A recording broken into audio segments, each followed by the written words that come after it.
ఓం శ్రీ సాయిరామ్. సాయి బంధులారా, ఆత్మస్వరూపులారా, ప్రేమస్వరూపులారా, అందరికీ నమస్కారం.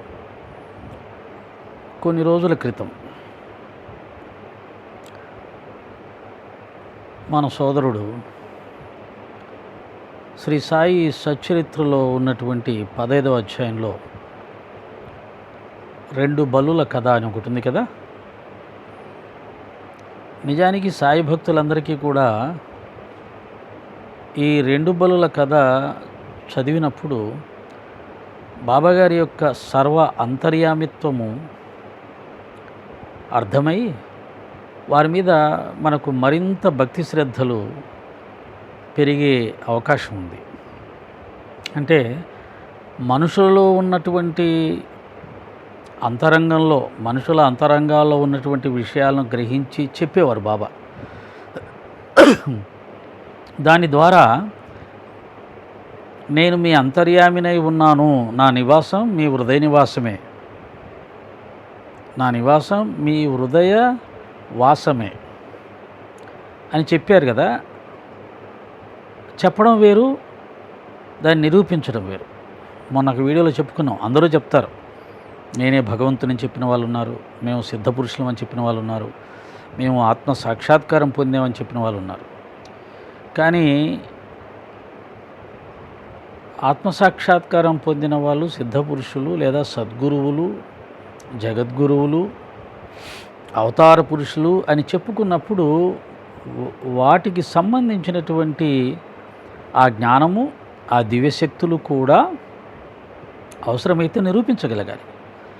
బాబాగారిని ఆ విధంగా పరీక్షించడానికి ఆ రోజుల్లో చాలామంది వచ్చారు ఆయన దగ్గరికి. అలా వచ్చిన వాళ్ళందరి దగ్గర బాబాగారు వారు పెట్టిన పరీక్షకు నిలబడి వారికి తాను సర్వ అంతర్యామినని, సర్వవ్యాపినని నిరూపించి వారిని తన భక్తులుగా, అంటే తనను వ్యతిరేకించిన వారిని కూడా తన భక్తులుగా మార్చుకున్నారు. సరే, ఇప్పుడు ఈ 4-5 పరిస్థితి ఏమిటి చూద్దాం, భవిష్యత్తు ఏమవుతుంది అనేది. కనుక ఈ 2 బలుల కథ అనేది సాయి భక్తులు చాలా ఇష్టమైన కథ. బాబాగారి యొక్క గొప్పతనానికి ఇది చాలా గొప్ప నిదర్శనంగా నిలబడే కథ. అలాగే చెన్నబసప్ప, వీరభద్రప్ప, అంటే పాము కప్పల కథ ఒకటి ఉంది కదా మనకు. పూర్వజన్మలో చెన్నబసప్ప, వీరభద్రప్పగా ఉన్నవాళ్ళు శత్రుత్వం వల్ల ఈ జన్మలో పాము కప్పలుగా పుట్టడం, మళ్ళీ అదే ద్వేషాన్ని, శత్రుత్వాన్ని ప్రదర్శిస్తుంటే బాబాగారు వెళ్ళి వారికి బుద్ధి చెప్పడం, ఇవి చూసి మనకు ఆశ్చర్యం కలుగుతుంది, ఆనందం కలుగుతుంది. బాబాగారి శక్తికి ఇవన్నీ నిదర్శనాలు. ఎప్పుడైనా భగవంత్ శక్తిని చూసి భక్తుడు ఆశ్చర్యపడతాడు, ఆనందపడతాడే. కానీ నాస్తికుడు ఎలా ఆనందపడతాడు? మనము విష్ణు సహస్రనామం చదివి శ్రీమన్నారాయణ యొక్క గొప్పతనాన్ని చదివి ఆనందిస్తుంటాం. అదే నాస్తికుడికి వినిపిస్తే వాడికేం ఆనందం కలుగుతుంది? కలగదు. అలాగే శ్రీకృష్ణ పరమాత్మ యొక్క లీలలు వింటే కృష్ణ భక్తులు ఆ రోజు పరవశించిపోయారు. ఆయన గొప్పతనం తెలిసిన భీష్మాదులు, ధర్మరాజు, అర్జునుడు వీరు ఆనందపడేవారు. ఆయన మీద భక్తి ప్రపత్తులు మరింత పెంపొందించుకునేవారు. అదే శిశుపాలుడికి, దంతభక్తుడికి వినిపిస్తే ఒక్కటన్నా ఎక్కుతుందా? ఒక్కటన్నా వాళ్ళకి నచ్చుతుందా? ఒప్పుకుంటారా? ఒప్పుకోరు. ఒప్పుకోలేదు కదా శిశుపాలుడు. చివరి వరకు చనిపోయే వరకు ఒప్పుకోలే పాపం. ఇవన్నీ ఎందుకు చెప్తున్నానంటే, ఎవరి మీదైనా మనకు భక్తి విశ్వాసాలు ఉన్నప్పుడే వారిలో ఉన్నటువంటి గొప్పతనం మనకు అర్థమవుతుంది, మన మనసు స్వీకరిస్తుంది, ఆనందిస్తుంది. ఇది ఒకటి. కొంతమంది ఉంటారు, వాళ్ళకి తెలియనంత వరకు ఎటువంటి అనుభవం ఉండదు. కానీ ఎవరైనా చెబితే అర్థం చేసుకుంటారు. అంటే వాళ్ళు ఎలా ఉంటారంటే, ఎవరైనా చెప్పేదాన్ని స్వచ్ఛంగా స్వీకరించడానికి, దాంట్లో ఉన్న నిజాన్ని స్వీకరించడానికి, అంగీకరించడానికి సిద్ధపడి ఉంటారు. కొంతమంది ఎలా ఉంటారు, వాళ్ళు ఏం చెప్పినా దాన్ని అసలు ఒప్పుకునే ప్రసక్తి లేదు అన్నట్టుగా ఉంటారు. కనుక రకరకాలుగా ఉంటారు. ఓకే, ఈ యొక్క 2 బలుల కథని ఆ సోదరుడు చదివి నవ్వి ఎగతాళి చేసి, బల్లికి సర్వజ్ఞత్వం ఉంటుందా, జరగబోయేది తెలుస్తుందా, ఇదేమి పుస్తకం, ఇదేమి జ్ఞానం, దీనికి బాబాగారికి సంబంధం ఏంటి, ఆయన అంతర్యామినో సర్వవ్యాపకుడనో చెప్పుకోవడం ఏంటి అని దాన్ని ఎగతాళి చేసి వదిలేశాడు పాపం. సరే, దీనిలో అంతరార్థం ఏమైనా ఉందా చెప్తే చెప్పండి అని ఒక మాట కూడా అన్నాడు. కాబట్టి అప్పుడే చెప్పాల్సింది, కొద్దిగా బిజీగా ఉండడం కావచ్చు, లేదా ప్రయాణాల్లో ఉండడం కావచ్చు, చేయలేకపోయాం. ఇప్పుడు ఒకసారి నా కథ చదివిన తర్వాత దాంట్లో ఉన్న అంతరార్థం మీకు అందరికీ తెలుసు. అయినా ఒకసారి మళ్ళీ చెప్పుకుంటే ఆ సోదరుడిని సమర్థించేవాళ్ళు మనసు పెట్టి ఏమైనా వింటారేమో, బాబాగారిలో ఇంత గొప్పతనం ఉందా అని ఏమైనా అర్థం చేసుకుంటారేమో. చూద్దాం. 2 బల్లుల కథ. ఈ అధ్యాయమును 2 చిన్న బల్లుల కథతో ముగిస్తాను. ఒకనాడు బాబా మసీదులో కూర్చొని ఉన్నాడు. ఒక భక్తుడు బాబా ముందర కూర్చొని ఉన్నాడు. ఒక బల్లి టిక్కు టిక్కుమని పలికింది. బల్లి కిచ్ కిచ్ అనో టిక్ టిక్ అనో అంటుంది. మా అమ్మ వాళ్ళు చెప్పేవాళ్ళు, అమ్మ ఏంటిదంటే కృష్ణ కృష్ణ అని అంటుంది రాది. ఎక్కడికైనా బయలుదేరేటప్పుడు బల్లి కనుక ఆ విధంగా కిచ్ కిచ్ అంటే కృష్ణ కృష్ణ అన్నట్టు శుభశకనం అని చెప్పేవాళ్ళు మా అమ్మ వాళ్ళు. దాని అర్థం అలా చెప్పేవాళ్ళు. కుతూహలమునకై ఆ భక్తుడు బల్లి పలికిన దానికి అర్థం ఏమిటని బాబాని అడిగాడు. అది శుభశకనమా లేక అశుభమా అని ప్రశ్నించాను. చెప్పాను కదా, బల్లి పలికిన లేదా కొన్ని ఎదురొచ్చిన శుభశకనాలు, కొన్ని ఎదురొస్తే అపశకనాలు ఇలా అనుకునేవాళ్ళు. కాబట్టి ప్రయాణం వెళ్ళేటప్పుడు బల్లి ఆ విధంగా శబ్దం చేస్తే శుభశకనం అనేవాళ్ళు.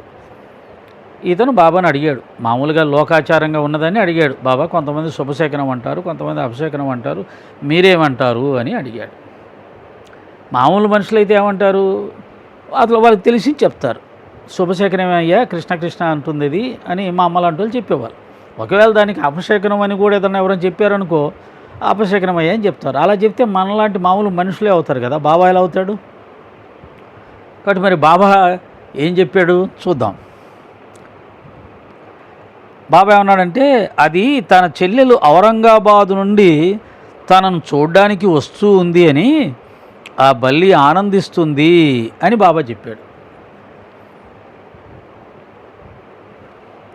భక్తుడు నిర్ఘాంతపోయి కిమ్మనక నోరు మూసుకొని కూర్చున్నాడు.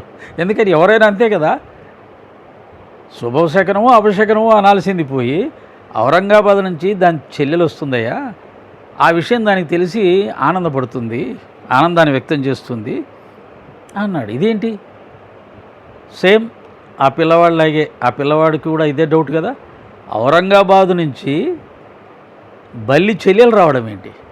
బల్లెలకు చెల్లెలు ఉంటుందా? ఆ చెల్లి ఔరంగాబాద్ నుంచి వస్తుంటే దీనికి తెలుస్తుందా? ఎలా తెలిసింది? టెలిగ్రామ్ ఏమైనా వచ్చిందా? ఫోన్ ఏమైనా చేశారా?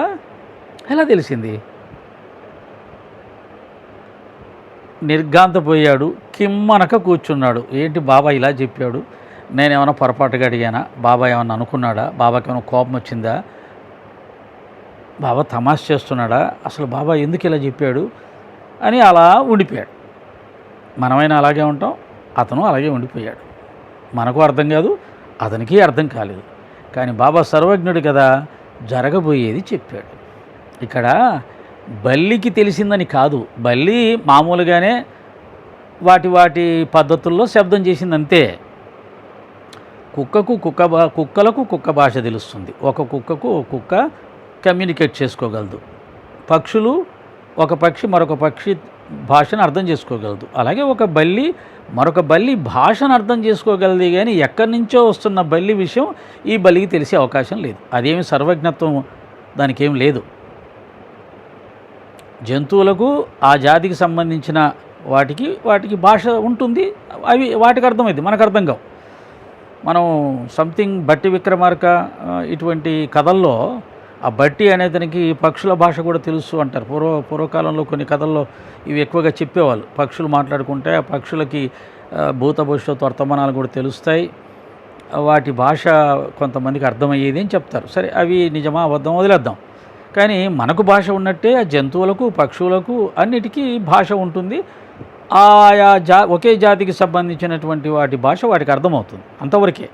కానీ ఈ బల్లికి సర్వజ్ఞత్వం లేదు.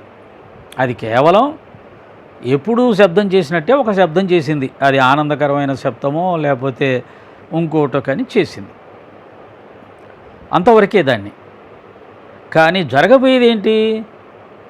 దాని చెల్లెలు అంటే ఈ రెండు ఎక్కడో పుట్టుంటాయి, అవి ఎక్కడెక్కడో ప్రయాణం చేస్తుంటాయి. బల్లి ఉంది, టకటక పరిగెడుతుంటుంది, ఎక్కడో చేరుతుంది. ఆ వస్తువు పట్టుకొని వెళ్ళిపోతే ఆ వస్తువుతో పాటు ఒక ఊరికి వెళ్ళిపోతుంది పాపం. అలాగా ఈ బల్లి ఇక్కడికి వచ్చింది, ఇంకో బల్లి ఎక్కడో ఉంది. ఇప్పుడు అది ఇక్కడ షిరిడీకి వస్తుంది. మసీదులో ఉన్నటువంటి విడిపోయినటువంటి తన చెల్లెల్ని అది మరికొద్దిసేపట్లో కలుసుకోపోతుంది. అది జరగబోతుంది. సర్వజ్ఞుడైన బాబాకు ఆ విషయం తెలిసింది. ఓకే, ఆ విషయం తెలుసు ఆయనకి. అది కాసేపట్లో వస్తుంది, ఈ అక్క చెల్లెలు ఇద్దరు కలుసుకుంటారు, ఆనందిస్తారని తెలుసు. జరగబోయేది తెలుసు, జరగబోయేది చెప్పాడంతే. ఆ బల్లికి జరగబోయేది తెలియదు, అది కేవలం ఒక శబ్దం చేసిందంతే. కానీ బాబాగారు జరగబోయేదాన్ని దానికి కలిపి తమాషగా చెప్పాడు. తన చెల్లెలు రాబోతుంది, కలుసుకోబోతుంది, కాబట్టి అది ఆనందాన్ని వ్యక్తం చేస్తుంది అని అన్నాడు. ఒక తమాషా చెప్పాడు. ఆ వ్యక్తి ఆశ్చర్యపోయేటట్టుగా చెప్పాడు. ఏదైనా బాబాగారు ఒక లీల చేసినా, తన యొక్క సర్వజ్ఞత్వాన్ని, సర్వవ్యాపకత్వాన్ని నిరూపించాలని ప్రయత్నం చేసినా అది ఒక చిత్రమైన పద్ధతిలో చేస్తాడు. విచిత్రంగా జరుగుతుంది ఆ సంఘటన. అలా విచిత్రంగా జరగటం వల్ల ఆ సంఘటన భక్తులకు బాగా గుర్తుండిపోతుంది, తమాషాగా అనిపిస్తుంది. దాని గురించి పదే పదే చెప్పుకుంటారు. ఆయన లీల కానీ, ఆయన మహిమ కానీ, ఆయన రక్షణ కానీ, ఆయన ప్రబోధం కానీ ఏదైనా సాఫీగా మామూలుగా ఉండదు. అందరు చెప్పినట్టుగా మైకులు పట్టుకొని చెప్పే గురువు కాదు కదా, పుస్తకాలు చదివి చెప్పే గురువు కాదు కదా. ఆయన సమర్థ సద్గురువు, పరబ్రహ్మ స్వరూపుడు. కాబట్టి ఏం చేసినా ఏం చెప్పినా తమాషగా ఉంటుంది, చమత్కారంగా ఉంటుంది, మాటి మాటికి చెప్పుకోవాలనే ఇంట్రెస్ట్ కలిగించేలా ఉంటుంది. కాబట్టే కదా సత్యత్ర 100 సార్లు చదివినా మళ్ళీ చదువుతూనే ఉంటాం, 100 సార్లు బాబా కథలు చెప్పినా మళ్ళీ చెప్పుకుంటూనే ఉంటాం, మళ్ళీ వినాలనిపిస్తుంది.